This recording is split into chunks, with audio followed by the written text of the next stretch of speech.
Hello folks and welcome to Paddock Pass, your post-race edition for the 2018 Russian Grand Prix, coming to you from the pen. So I've got a flight in 55 minutes, so we're going to make this one brief. Well, not too brief. You're going to hear from all the drivers. Particularly, you're going to hear from the top three today. A race that was won by Lewis Hamilton, but not without a small amount of controversy, because it was his teammate Valtteri Bottas, of course, who took pole position and led away through the opening laps and was putting in a phenomenal performance until the radio call came that the drivers should switch positions. The excuse given was that there was a small blister on Lewis Hamilton's rear tyres, and because of that, in order to just put a little cushion of safety between himself and Sebastian Vettel, they would switch Bottas and Hamilton. One might have thought they would switch those positions back over the final laps to give Bottas that win. However, that wasn't forthcoming. Team boss Toto Wolff saying he would explain to Valtteri after the race why. Questions abound here as to why a policy wasn't written up before the race. Anyway, we'll hear from the drivers. Lewis Hamilton always talks about wanting to win a Grand Prix in the right way. I'm not sure if he will be overly effusive in his joy in taking the win today. However, what it does give him is a 50-point cushion back to Sebastian Vettel. That's 2 potential DNFs with 5 races remaining, and for that alone, I'm sure he'll be very happy indeed. By far not the way that I would ever want to win a race. So it's I'm the most conflicted I feel like I've ever been in my career. It's very, very weird. We just had a 1-2. The team did an amazing job, which is the one thing we really need to focus on. Is the team did an outstanding job this weekend, and everybody deserves the 1-2 that we have. But ultimately, just wasn't the result that I wanted. But I think it was the result the team wanted. The team heads of the team are really, really nervous for these last 6 races. Engine failure, something happens, tyre blowout, whatever it may be, and we lose the World Championship by 1-3 points. They're going to say, we're going to look back and say we're actually a team and we didn't work as a team. Valtteri is not fighting for the World Championship now. I am. And if they hadn't taken the decision, he said they're like, we won't be able to live with ourselves. So, but on the races side, for us, it's hard. You know, Valtteri was an incredible, an ultimate gentleman today. But anyways, we'll move past this collectively as a team, and a big thank you to Valtteri for helping. You say you should take nothing away from what you guys have done as a team this weekend. Some quotes from Toto after the race was that in the strategy meeting pre-race, this scenario never came up. So I'm just wondering how the scenario of the guy in pole leading the race, the guy starting second being second, and the guy who starts third being third doesn't come up in a strategy meeting. That order had factored into the strategy meeting, but all the simulations don't show me passing in, that's for sure. We had spoke about being careful at turn 1 and making sure we still finish 1-2. But the team, it's an awkward meeting for me and Valtteri because we both want to win. But the team are like, we need those extra points. The perfect result is if we come away with 10 points more than Sebastian. And I said, well, I just want to race in my mind, and Valtteri says the same thing. So yeah, but I don't remember that coming up saying that we were going to take that decision. So when they told me they were letting him go, I just said, no, just tell him to speed up, because I've got a car behind me that I'm racing, and I can't go quicker because he's almost backing up into me a little bit. So then when all of a sudden he let me by, it was such a drastic difference between us, and it felt horrible. But and at the end I just kept thinking about Budapest. Yeah. But I was conflicted because I knew the team wanted it to end the way it ended. I think they're also conflicted. They're also conflicted because there's individuals in the team who are hard, like, no, Valtteri's not in the championship, get the car ahead, let's get the maximum points. And there's others who are racers and they're like, well, this doesn't feel right. We don't want to make Lewis feel bad, we don't want to make Valtteri feel bad. We don't want people to complain about us that we're not racers. So it just, overall is difficult. But it was a mess, because my race today really wasn't with Valtteri, yet I was having to race with Valtteri into turn 1, which was risky. And then I was lost the position to Seb, which was ridiculous in my mind. I'm like, how did that just happen? And luckily, I'm thinking, thank God I'm a fairly decent driver, because if I wasn't, we would have finished 1 and 3 today. But I enjoyed that little race that I had with Sebastian. But it could have been a lot easier than it had been. But yeah, it's not the racing that I dream of, that's for sure. What a difference a day makes. All smiles yesterday and not so today. Talk us through your emotions after a difficult afternoon. Yeah, it was difficult. It started off pretty well. The start was very good. Managed to keep first place, and I must admit, first stint was a bit more difficult than I was expecting in terms of tire life. Just had some graining, but everything was under control in the second stint, and suddenly got a call to move over. Obviously, we are here as a team fighting for the constructors, so it doesn't really make difference for the team if I'm first or Lewis is first for the team points. And from one of us, only Lewis is. From two of us, only Lewis is fighting for the championship. I'm not, so it makes kind of sense like that. But obviously, I guess I took one for the team today. It certainly seems like it was a surprise to you and a surprise to Lewis, and one that was born out of a necessity with Lewis's tyres. Had this been discussed beforehand, and if not, would it have made sense to have had this in the team's mind before the race began? It was a pretty confusing situation. I don't want to say in detail what we discussed, but it was confusing. Why? Because it was confusing. I wasn't prepared for that. Have the team told you if you'll get something like this back if the situation was reversed, or is it too early to say anything along those lines? Well, I double checked with the team in the end if we're going to finish like this, and the answer was positive. But I don't expect anything back from the team. I felt I was strong this weekend. I felt inside. That I was the quickest this weekend, so that's all that matters. Thanks, man.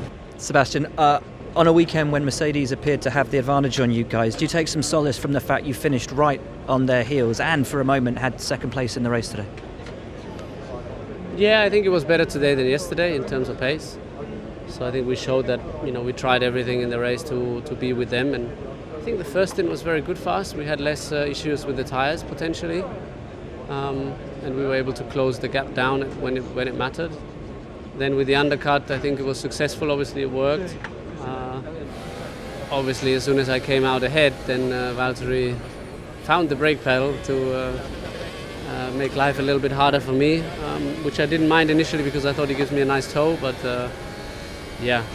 obviously, Lewis then benefit from the very fresh tyres on the first lap, and I was just managing to stay ahead for this second corner after the straight, and then around turn 3 I wasn't quite sure where he was. I didn't see much. I saw his outer wheels somewhere in the mirror, and I wasn't sure where exactly he is, so I could have pushed him off the track, but I don't think it would have been fair. So at some point then I had to give in, and he was there, so I think it was the right thing to do. And after that, I think we had good pace still, but not enough to really put them under pressure.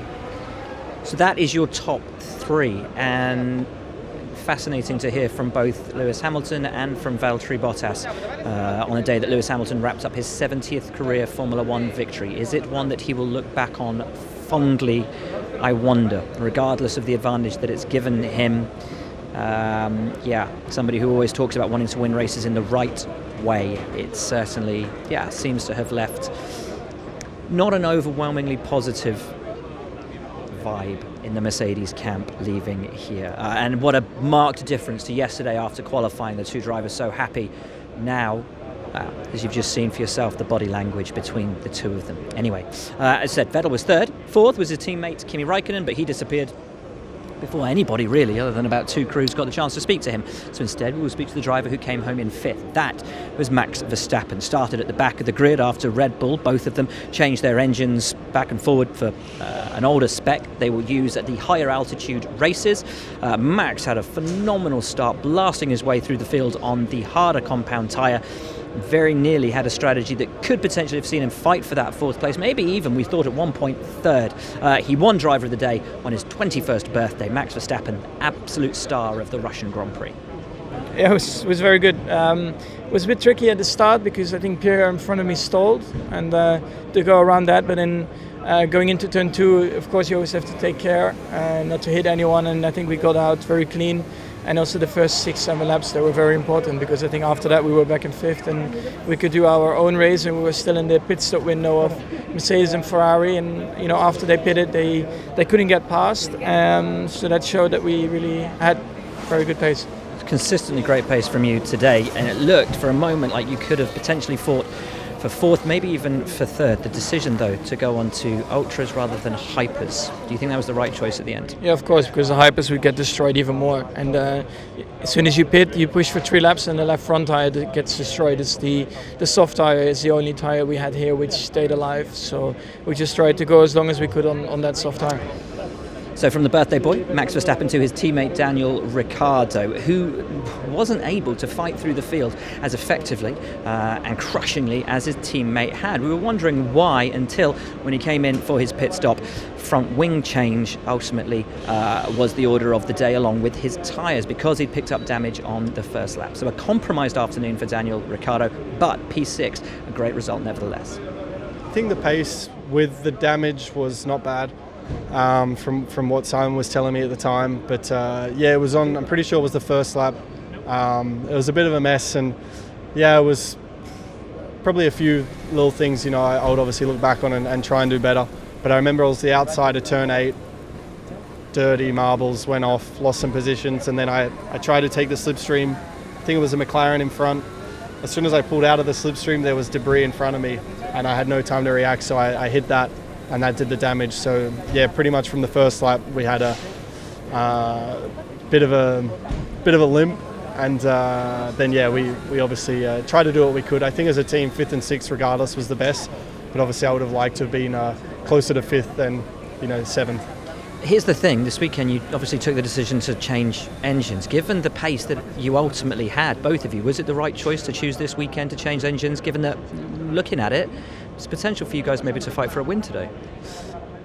I don't know, that sounds good, but I think that's still optimistic. No, look, I don't want to say we did the wrong thing. I think still on paper, Suzuka, Austin, Mexico should be looking all right. So we'll see. Suzuka's a few days away. We'll try to do what we can there. It's a tough one. It's they always say it's a downfall circuit, but it's also a power circuit. There's a lot of climbing and long straights. So we'll see. But I'd like to think Suzuka would still suit us more than it does here. 7th at the flag for Charles Leclerc. What a phenomenal job. What a great drive from the Sauber driver, who of course we know is off to Ferrari next year. And it was all set up by an audacious move on Kevin Magnussen around the outside at turn 3 early on in the race. A beautiful move, a great drive. And from that point on, really, Charles Leclerc didn't have much to worry about. Great afternoon once again for this guy who is continuing to impress. Charles, what a superb race. Absolutely phenomenal. The move at the start that set it all up as well. You must have enjoyed that. Yeah, very happy. Quite a good start for once. I think it's the first time of the season where I've had a good getaway, which was good to see. And then good first corner where I think I overtook Esteban, and then quite an exciting move with Kevin, but everything stayed fair, so it was good to see, and to finish best of the rest for the first time of the season feels amazing. Does that show the progress that you've made, the team, or is it a combination of the two? Oh yeah, it is always the combination of the two. I think the team since the beginning of the season is doing massive progress. Since some races we stopped the development of that car to focus on next year's car, but definitely, I mean, the car is working well around here, and I hope it will be the same in the next few races. Now, P8 for Kevin Magnussen, the driver who couldn't really put up much of a defence to Charles Leclerc, but afterwards put up a very strong defence to the two Force Indias for the remainder of the afternoon. First, Esteban Ocon on his back, then Sergio Perez trying to get past, but they could not find a way past Kevin Magnussen. More points for Haas. Great drive from the Dane. It was a tough race. We didn't quite have enough pace, so I found myself really defending from the Force Indias from basically lap 1 almost. So I think we got all we could. Leclerc was way too fast for us and just overtook us and pulled away easily. So I think keeping the Force Indias behind was the maximum we could do. A little moment with Carlos where you were lapping him, I believe. Was that just a confusion over which part of the track everyone was on? Yeah, I think so. I mean, he came to the other side in the exit of the corner, and I hadn't seen him, so I just did the normal racing line, and he was there. And then, by the time then there's no curb, so I don't think there was too bad. It's just a big runoff. So another great afternoon for Kevin Magnussen, and of course both Haas drivers confirmed again for the team for next year. Next up, one driver who is not confirmed anywhere for next year, and one driver that we expect to be confirmed possibly in a couple of races' time. Esteban Ocon and Sergio Perez came home 9th and 10th today. Obviously after Singapore, the team brought back the rule in which they were not allowed to engage each other on track, and so with Ocon trying to get past Magnussen, not achieving it, Perez said, "You've got to give me a chance, you've got to get me past him." They facilitated the move, but unlike Mercedes, they then switched those positions back at the end of the race. So it was Esteban Ocon who came home 9th, Sergio Perez who came home 10th, more points for Force India, and here they both are. Tough afternoon for you guys, but good to see that the team orders things working, keeping you out of each other's way, and ultimately respectful between the two of you. Yeah, but it's not new. We've been doing that already this year. Today, we tried everything to get by Kevin. I think we had a bit more pace, but we got stuck behind. We have to see what we could have done better. Maybe if I stayed a bit more, I had some juice still, and maybe I could have get Kevin, but it was going to be very tight. So we have to have a look and see what we could have done better. He had a couple of good runs at him. Do you think he was entirely fair with his defensive driving? I think he was very aggressive, but that's his driving style. If the FIA don't say anything, it means that it's okay. But I had to back off a couple of times, and I lost the position to Charles as well because I had to back off like this. So that's how it is. Checo, great drive into the top 10 today, but a tough one. Obviously, the team trying to work things out so you could have a pop at the Haas. Yeah, we tried our best. At the time, we thought I was a bit quicker with fresher tires, that probably I could put some pressure on Kevin. Didn't happen really. It was just one of those days where we had to follow each other, and it's how it is. We asked Charlie on Friday. All the drivers wanted a longer DRS even than what we had. It was not possible for this race, but I hope that for the coming races we can do something on that, because overtaking these days is impossible. It's the thing, isn't it? It looked like it was just too short on all the straights here. Either the straights needed to be longer, or you needed a bit more of the DRS. Yeah, I mean, given how fast these cars and the limited time that you have grip limited, it's very difficult, and the little degradation that you have on the tire, it makes it very hard to overtake. Now to a team that tried the alternate strategy. They didn't run in Q2 yesterday, thus setting themselves up with a free choice of tyres going in today's race. We are, of course, talking about Renault, but it didn't work out for either of them. Carlos Sainz had a miserable afternoon, never having the pace of his teammate Nico Hülkenberg, but it looked like it was all going to pay off for the German. Ultimately, though, it didn't. When the stop came and he filtered back out again, he finished out of the points. So too did Sainz. A disappointing afternoon for both of them on what they'd hoped would be a points scoring day here in Russia, given that they were on that alternate strategy. Guys, really a race of two halves for both of you, starting outside the top 10. Nico, a strategy that worked out for you. Carlos, one that didn't quite for you. Talk us through your races. Yeah, obviously we started on the harder compound, went long on the first stint. Went okay, but I think ultimately we're just lacking pace, and we're just too slow. So even with a clean race and a good conversion of the strategy, obviously we didn't get anywhere, we didn't get a result or points. So just our package at the moment not competitive enough. Carlos? Yeah, from my side it was let's say a tough start to the race. I really got a really good start on the soft, and I managed to pass a couple of guys on the hyper already into turn 2. But all of a sudden, I didn't feel nothing, but apparently I got hit by Sergey into turn 2. So through turn 3, I already felt the car completely weird, lacking a lot of rear support. And yeah, when I jumped out of the car and I saw the whole floor, the whole side pod completely gone, I just realized why I had been the whole race a second per lap slower than what I should have been. So tough race, but at least I tried my best, to hold the Haas, hold the Saubers, hold the Force Indias to try to help Nico to get that gap, to pit in front of them. I think he went out 8th after the pit stop, so it did help a bit. I was a bit of a moving target, but it did help. But in the end, as Nico said, we don't tend to have the pace, and we just didn't finish in the points. Now to two teams in Formula One which used to be the go-to names for championship success, McLaren and Williams. Neither one anywhere near scoring points today, but the driver who got closest to scoring points was Fernando Alonso. Unfortunately, we didn't hear from either of the Williams drivers. They both shot off into the distance relatively soon after the end of the race. But Fernando did give us a little bit of a catch-up on his afternoon. 14th, really the best he could hope for, and as I said, the best out of those two once glorious teams. Fernando, P14, was that the best you could have hoped for today? Yeah, I think so. Fortunately, no retirements, no events, no safety cars, no nothing. So we didn't have the pace we knew before going into the race, and we confirmed it on the laps there. But nothing we can do now more than thinking in Japan and hopefully score some points there. And so to finish, one of the strangest stories of the afternoon is that of Toro Rosso. Here is Pierre Gasly and Brendan Hartley, who both spun under braking at an identical point of time in the race. And as you'll hear from both of them, exactly the same issue hit at exactly the same point of the race. Very, very strange.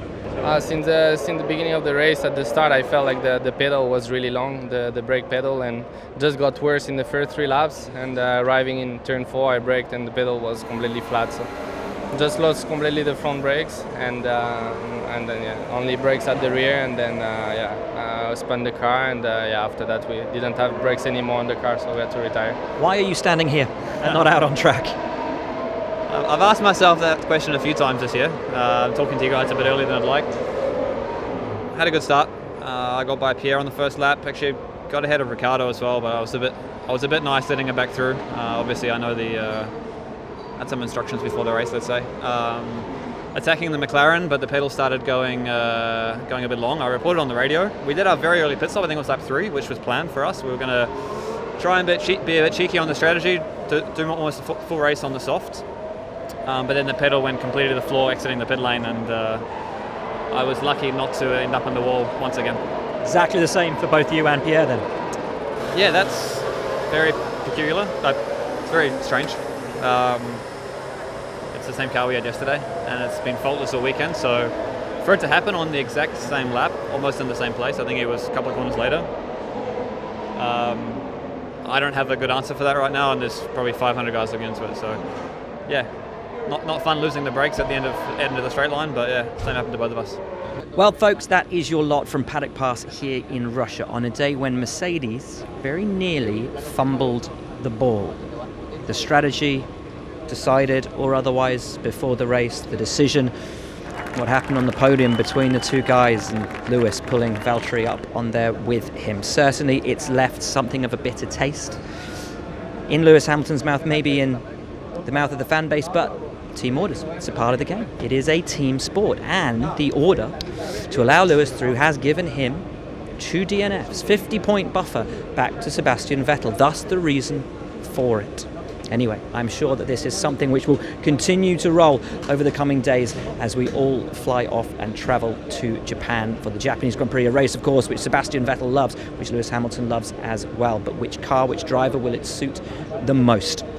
Much controversy as we leave Russia, but an extended lead for Lewis Hamilton in the 2018 Formula One World Drivers' Championship. We'll see you in Suzuka in a couple of days, but from us in Russia, we'll see you later.